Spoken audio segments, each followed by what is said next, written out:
Hey, it's Jessica Gray again, and we are so excited for this week's episode on contemplation. We would love it if you would like and subscribe our Orchard Family podcast. Share it with a friend so you keep listening to the episodes. We are so excited that you're here with us.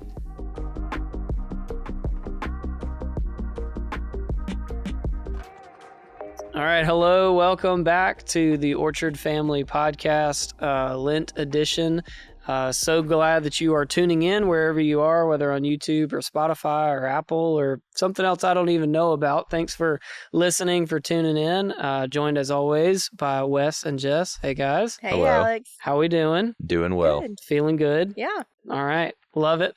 Well, today, as we are continuing in our discipline series, as we are talking about some different disciplines, we've talked about some that are a little familiar, like Sabbath or prayer, fasting, things we have kind of some clarity on maybe what they could be in the life of a believer. Today, we're talking about contemplation. Contemplation is a little bit more out there, a little maybe more misunderstood. It feels a little less known for us. So we've got some uphill work to kind of figure out what contemplation is in the first place. When you hear the word contemplation or to contemplate something, what are you thinking about? What are you doing? I just think like really deep thought. Really deep thought. Yeah. Okay. My problem is I've studied this at great length in the last several years, so I don't know what I would have said it was before I learned what it was. But I even think the definition, I think the definition of contemplation is just to like really think and meditate on something. Mm-hmm. So it's like to have like a focal point that you are like kind of like, I'm going to think and concentrate on these things. So that in general, I think is contemplation or like meditation kind of like similarly. But I don't even think that really kind of gets to the fullness of what we're going to talk about with our conversation about like what contemplation, because it's not really about thinking. I always think it's almost about the opposite. Yeah. Of thinking. About not thinking, about having the thoughts not come in. Because I think what you're saying is kind of the more like colloquial term when we like use like, let me contemplate that. It's like, let me really, really think on that and take some time to do that. Yeah. Right. Like that's not, you don't contemplate and 30 seconds later arrive at a decision. Right. It's this long process that could take a week, right? So you're contemplating big decisions or big issues kind of in your life, right? But Wes, what you're saying, in the spiritual world, this is more of a meditative thing or more of a lack of purpose. When the secular world talks about contemplation, it's to arrive at an idea or a decision. Or like to buy a car. Right. I'm going to contemplate this car. Yes. Yeah, no, am I going to accept this job position? I don't know who you guys hang out with because, like, I don't hear people use that language often. But, you have some, like, really monastic friends, I think. But they're always contemplating? Yeah, they're like, I'm contemplating this next big decision.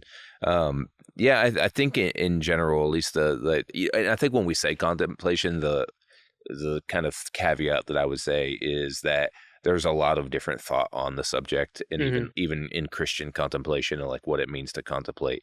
Yep. They're like kind of different schools and thought. So I can't speak to all of those. I don't think we can speak to all those, but I can speak to what's made most sense to me and has been the most helpful to me. And I do think that is seeing prayer as a surrender of our consciousness. Oh.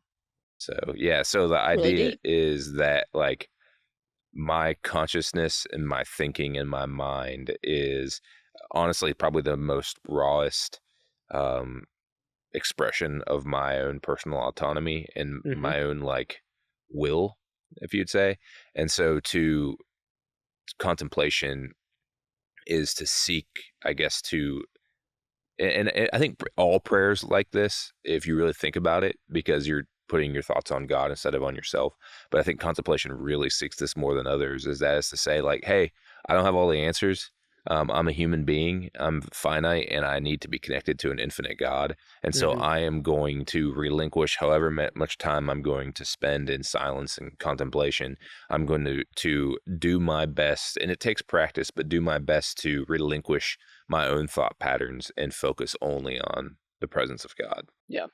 So to talk more naturally kind of about some of the words that Wes used here, it was when we sit down to pray, when we sit down to say like, I'm going to I'm going to spend time with my Lord, right? Specifically in prayer, I think most often we find that as soon as we sit down, we find our like comfy chair or spot, we like, get everything just right with our Bible and our journal and the lighting's good. That like we take a deep breath. And then the to-do list comes, or like the argument from last night comes, or like the discussion that we have to have later, or like this parenting decision we have to make, or like, oh, we owe this much money to this person, or like all of these extra things kind of flood our minds. And it leads a lot of people to sit and go, well, I can't do this. And they throw their hands up and they walk away kind of frustrated, rather than the pursuit of like, I want to spend time with my God. And it's at that moment that like all of these ideas and all of these thoughts, all of these worries or whatever it may be, just kind of fills our mind, right? Yeah. I would say that we have to, like the kinds of prayer you're talking about is okay. Like the prayer where we sit down and we have a laundry list of like asking for things, that's a very biblical way to pray. Yep. That is a big part of prayer, is to have our needs and I mean, needs and supplications. Jesus is talking about like keep knocking on the door in the Sermon on the Mount. Keep knocking and your Father will give to you. So like that is a form of prayer and a legitimate form of prayer. I think the reason we have contemplation in this series along with prayer is because it's not the only way to pray. Correct. And even these two ways to pray are not the only. You could do, and we talked about even doing like a whole series on prayer, because they're really like, as far as like communication with God, we were created for communication with God. So like there's not really a limit on how we can communicate with him. This is just a ancient practice that has been seen as useful. And I think in the way where like asking for things is useful, and like, hey, we ask our Father for what we need and we trust that he'll give us what we need. Right. Like a good father. But in the same way, like there's this part of like, there's part of us that gets like entrapped in the world. And especially like to not live in the present moment very often. So, the kind of contemplation that we're talking about, I'm really influenced by Martin Laird, in this with this topic especially, but what he's talking about is, and even some have called it the sacrament of the present moment, meaning that there's something about being in the present moment and not in the past or in the future, which is where our worries and thoughts spend most of their time. Right. But that God is not in the past. He was there and he's always been part of it. It's not bad to think about the past, but he's not there right now, and he's not in the future. He's right now. That's the kind of the idea, and that to practice contemplation is to seek out God in the present moment. Yeah. Yeah. Wow. Amidst all of those other things, amidst like the worries of the world, amidst the to-do list and the schedule and the hecticness of our lives, contemplation would seek to cease all of that in order to just be in step with God. Well, if I ask you both this question, when is the time in your day when your mind goes the most crazy? At nighttime. Yep. Yeah, when you lay down at bed, which is probably also the only time you've been silent for the entire day. Yeah. Well, really the only time I'm alone. Yeah, you're most still, or, like you're alone to your thoughts, and in your own head. You don't have other voices chattering. We don't stop regularly. It's not a cultural value for us. In fact, the opposite is probably true. And so, it's funny because when we think about anxiety, I really think contemplation is a really great antidote to anxiety, because when we think of like some of our most anxious moments are when we finally stop and give our soul time to catch up with our body and our mind time to catch up. And so when we lay down and we're silent, here comes everything, So, contemplation is kind of helpful in a sense of like, you kind of allow those thoughts to come up, but you kind of practice kind of like sifting past them. I think it's being in that present moment, meeting where God is in our story, that I agree. I think it's dwelling on the past that offers us a lot, that can offer us depression in moments.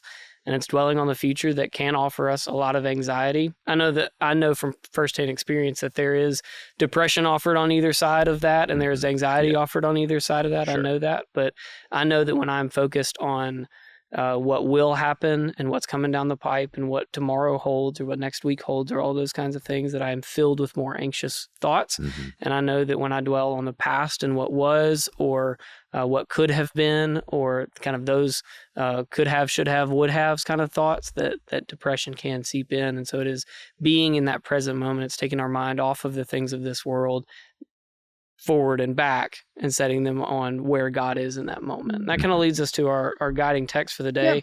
Yeah. I know it's a little late into our discussion here, but I think it's important to talk about contemplation, what it is, what it isn't. And then even as Paul writes about it here, this is out of Colossians chapter 3. Since you have been raised to new life with Christ, set your sights on the realities of heaven, where Christ sits in the place of honor at God's right hand. Think about the things of heaven, not the things of earth. For you died to this life, and your real life is hidden with Christ in God. And when Christ, who is your life, is revealed to the whole world, you will share in all his glory. So it's that setting our sights on the things of heaven.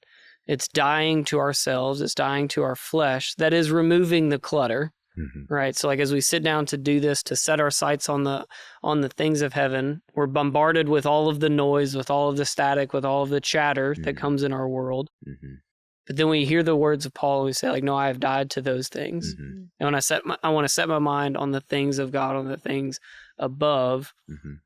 Because those things are true. Yeah. Yeah. So the things above, there is objective truth in our world, mm-hmm. but a lot of what we experience is pretty relative to our own experience. Mm. And so objectively true is who Christ is and what he has done and what he has made for us. Our life is hidden with Christ in God. Mm-hmm. Look to the things of heaven, because these are the things we know are true. Right. So much of when we stop and we think, part of contemplation, what it shows, if you try to sit and be silent, then you will quickly find how hard it is. Yeah. That's why it is a skill, because the more you practice, the more you're able to do this. But one of the things that most contemplation teaches is a prayer word, to have a word, because you mm-hmm. are ultimately contemplating God. This isn't just sitting silent to torture yourself and sit in silence. We're contemplating God. And so whatever your prayer word is, it is whenever your mind starts to go to these other things, mm-hmm. your prayer word brings you back to the present moment, who is God. I mean, God is the ultimate present reality. Mm-hmm. So, whether that's just simply Jesus, or mm-hmm. make me aware of your presence, mm-hmm. or come Holy Spirit, or whatever that is, it is a way to, because what happens is when our emotions pass by, we have this like endless videotape. That's how Martin Laird talks about it. We have this endless videotape going on in our mind, and it's our nature. Like it's like you're watching a movie. It's our nature to kind of get like emotionally invested in it and like see ourselves as in it and part of it. That's what mm-hmm. makes some stories great. That's what makes great movies. Yeah, it's like that. You're in it, mm-hmm. and we do that with our own mental videotape in our own lives. Is that we're kind of, if you imagine yourself kind of standing there. And just like seeing the things pass by, some of what contemplation helps us to do is to fix our eyes on Jesus instead of reacting to every single thing. Mm-hmm. I think it is important, once you like start working in this way, to note the things that come up in your mind. Yeah. And so not just quickly be like, I'm an idiot for thinking that, but just to note those things, even if you have like a journal or a notebook, to say like, because then it kind of shows you, hey, here's some of the things I'm kind of worried about. Here are the things that even maybe subconsciously I didn't know that I was worried about. Yeah, they're there, and I've taken note of them, and I can give those things to Jesus. Mm-hmm. But yeah, it's like, it's kind of working on not being so invested in my own finite thoughts, because my view of things and the videotape that I'm playing is not necessarily real. Mm-hmm. Does that make sense? Yep. I always have this, I'm going to give y'all a little inside knowledge about myself. One thing I always say is, and it happens at nighttime, I have more anxiety about the things that I make up in my head. But I can handle real things. Like mm-hmm. if I'm really faced with an emergency or a health something, I can actually really handle those things. But it's the things that I can't control and that I make up in my head that I can't handle. And like in those moments, I literally have to say out loud, like, no, I'm stopping that thought. Like, and my word is like, Jesus, be near. Like, take mm-hmm. that thought. Yeah. And like I have to get back in that present moment instead of making up the things that like one rare deadly disease that I could probably get that I read on Google. Search. Yes. But yeah, it's like I have to bring myself honestly almost back to reality to say, here I am okay. I do not have this. Jesus be near. So yeah, because part of it is like it's relinquishing our own conscious thoughts, realizing that they're not true all the time, and trusting God with whatever we're worrying about. One of the best things for me when I was really struggling with anxiety and it was like really controlling my life was just the statement, not everything that I think is true. Yes. Yeah. And that was really helpful for me. Just because I think it doesn't mean it's true. And I think the same things go for feelings. Just because I feel it doesn't mean it's true. And that's not saying to disregard your own thoughts and feelings, but it's also to say like, hey, like, I don't like, why am I worrying about something that I can't do anything about anyways? Only the master of the universe. Like, why don't I go to people? This is like the argument of like Philippians 4:7-8, that go to the source. Yeah. It's like, what am I going to do about it? Right.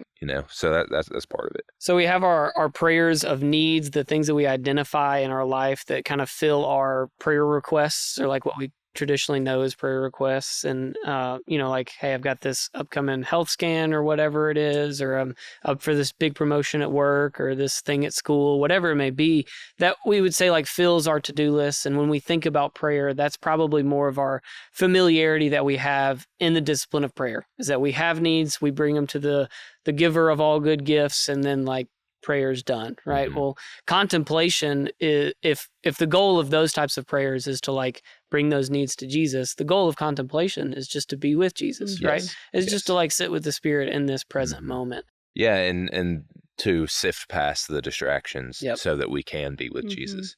One of the things Martin Laird talks about, emotions, and I think this is so true, and I think because right now, as of recording time, we're in a pretty big cold snap, that our feelings and our thoughts are a lot like weather, and so we are, he kind of teaches, uses like the example of like Mount Zion. We want to be anchored in the presence of God and in the mountain, so that when the weather passes by, we can just kind of note it for what it is and allow it to pass, because it's going to change, right? But we get so affected by it, and we get so like in it, and oftentimes feel like this is how it is, This is how it's going to be forever, and want to make decisions on it and all this kind of stuff. But our emotions and our thoughts they do work like that. We have our ups and downs, and it is, but like God stays the same, and so we're wanting to kind of like focus on being with Him. For me, when I'm seeking to spend time with the Lord, and I'm trying to rid my brain of the clutter or the chatter, for me, my phrase comes out of Psalm 46, be still and know that I am God. And it's just a reminder that I'm not in control. Psalm 46 talks about, the nations are at war, the waters rise and they surge, and there's a whole lot that's out of our control. But God is ultimately in control. And so like in those moments, in my anxious thoughts, in my worries and my fears, it's that type of reminder that pulls me back into the present to say, I am here with God who is in control of it all, and I'm not. I think a lot about, we have our phones where we can record anything at any moment. And I often think, how much of real life do we miss because we're looking at it through the lens of our phone? Even watching my daughter in her school program, I want to record that because you want to show people. But then I tried my best to my eyes be directly on her, that I'm not looking through the lens of my phone. And so I just think, how many moments with the Lord do we miss? And because we don't seek out that contemplation, that time to really be in that moment. Yeah, so your video is all jacked up, but you were able to experience it's always kind of like to the side a little bit. But I watched her. No, that is so true. We kind of do everything through, and that's the kind of the same way. Like we kind of see everything through our lens in life, not through like an objective lens. And so one of the things that's been most revolutionary for my prayer life and my just like spiritual life is just the reality that when we're talking about prayer and we're talking about what all the spiritual disciplines we're talking about, we're not talking about something that we do to earn God's favor, and we're not talking about like praying right or in a correct way that God will listen to us more, or that we will make ourselves more. We do these things to die to the flesh so that the Spirit has work. And so so we can sit here and talk about how to do it, and like, we can talk about prayer words and all that kind of stuff. But the reality is when we intentionally cease.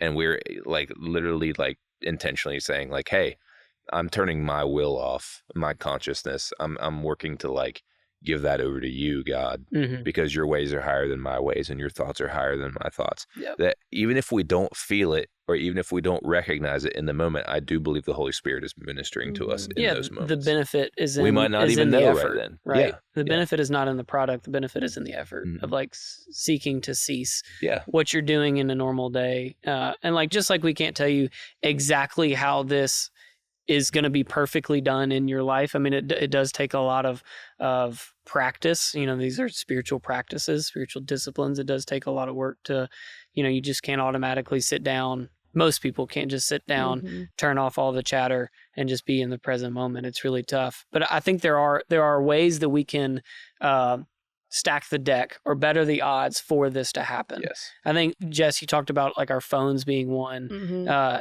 It is a distraction that pulls us into the future or the past or someone else's present or anywhere in between that's not even right here in this present moment. It just distracts us. Yeah. So one of the most helpful things is just to either turn off the phone or to put it in a totally and completely different room. It's not just enough to like flip it over and put it down to where we can't see it, to actually like remove ourselves from that. I think the other thing is that it needs to be our sole intention on what we're doing.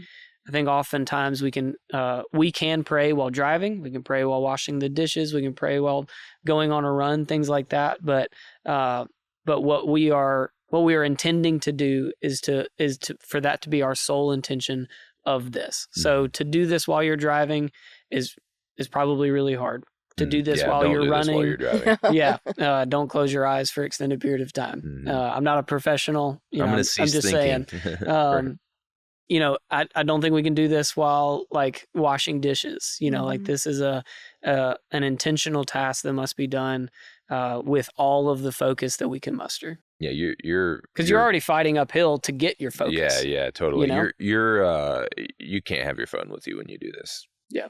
I mean, you just have to, it's just such a distraction. We can talk, you know, we could probably do a whole episode on just prayer. We can't wage too much war because people are probably listening on their phones or watching on their phones. Oh, yeah, so there don't are wage some too good much on it. it. I mean, listen to this, then do your time later. Then get rid of your phone. Listen to us first because we're important, and then throw your phone into the lake. But no, I mean, it's just, you get whatever you think would be distracting for you. So, and I know this can be hard for people with like kids and, you know, so you might have to make time for it. But I do think it's something like, and I guess I would say like, if you're going to try this, to not get discouraged the first go easy on yourself. few times you do it, you know, to not just be like so frustrated with yourself because you are going to be bombarded with your anxious thoughts and feelings, right, and emotions and all that. I mean, that's going to happen. That's kind of part of the point though. Right. So, you know, it's like practicing not being controlled by those things is kind of what we're trying to do in contemplation. I think a number of people will try this and then that happens, right? Their mind gets flooded with all these things and they're like, oh, I just can't. Yeah, that's not true. It's not for me. You're like, my brain won't do that. Sure. It's like, yeah, well, nobody's brain does it first. Yeah. You know, nobody's brain intentionally does it. We've been kind of like... It's a skill. I mean, and you can get better at it as a skill. And I think even if you've been doing it for a while and then you have a not great time, like know yourself, know your day, know your mind, like, and then try it again. Yep. Yep. Go easy on yourself. Yes. Don't put too much pressure on the first time or the next time or the next, you know, like. And I would even focus on, like, if you're listening to this and you're like, I'm going to try this once this week, I would try like in small increments, like 5 minutes. Yeah. You know, don't be like, I'm going to spend 30 minutes in uninterrupted silent prayer and going to be in the present moment. Like I think what we can do is like start off and like practice that time. Then you might want to extend to 10 minutes or you might extend it later on. But I think like be really, because I do think that is so many, like working with people and with prayer ministry, some of people's default is like if they don't get it right away, then they might think, oh, well, God doesn't speak to me. It's not true. Or like I can't interact with God. It's not. It's literally not about us at all. And if you're sitting out there as someone who's like, yeah, but like, what do you do? Like, if you sit down and I get it, I just want to be with Jesus, but like, what am I supposed to think about? Like, that's when our prayer word or phrase, whenever this scriptural idea comes out, that we go, be still and know that I'm God. And I don't know how many times I repeat that. Yeah. I can tell you I repeat it a whole lot when I seek to do this, because you're just reminding yourself over and over what the effort is here. Like, what so we're trying literally to what we're saying, if we're like giving you instructions of how to, it's literally like find a quiet place, eliminate all distraction. I would say set a timer for 5 minutes. And if that you feel like, ooh, I want more, then you got time, do more. But literally just to sit there in silence, and anytime the distractions will come. Yeah. But when the distractions come, that's when you refocus with the prayer word, whether that's just Jesus or be still and know I'm God. Come. My favorite scripture. Yep. I think it's important for it to be like semi-shorter, because, then we can start focusing on, the wrong things there too. But just to do that and like sit there, I mean, that's kind of all it is. There's power when you say the words Holy Spirit come. Like, if you're in that moment, like, I don't know, I sometimes feel chills on my body or things like that, but there is power when you actually say those words. And so, and I think too, the more you do it, you feel that, then I don't know, I think it becomes a little easier. So yeah. Any other thoughts that y'all have about contemplation? Let me contemplate. I'm just kidding. Yeah, just get back to me in a couple days. I just think people with all these disciplines that we're talking about, that I think we give you the smorgasbord to try, and I think some disciplines work better for some people than others. Like, not everybody is going to do all the episodes that we talk about, but I think we should try them all, and then whatever we feel helps us to connect to God the best. It's not like you don't get an award if you do all of them. Correct. It's what are the from best us things, or from God. Yeah, for your routine, and like different things might help at different times. And so this is a type of prayer that has been helpful to me, especially when I don't know how to pray, but I just want to connect to God, and just know that like I need to surrender my consciousness to God, because His ways are higher than my ways, and I want His wisdom, not my own. It takes our agenda and throws it out the window and says, God, I just want to be with you, whatever that looks like, whatever that means. I just want to spend time with you. I don't have an agenda. I don't have a plan. I don't have desires. I don't have, I think a lot of times we just would come with ulterior motives, and maybe just motives in general, when we come to the Lord. And so this offers us an opportunity to throw those out the window and go, God, I just want to be here with you. Yeah, and again, to reemphasize something we said earlier, but to even take, not be mad at your distractions, have grace for yourself, and even take note of some of them, because it could be a really good indicator, the way the Holy Spirit works sometimes is he might bring some things to your attention that you might want to like talk to somebody about, or talk to a therapist about, or talk to a pastor about, or just things like, hey, I'm worried about these things. It helps us to like see what's going on within us.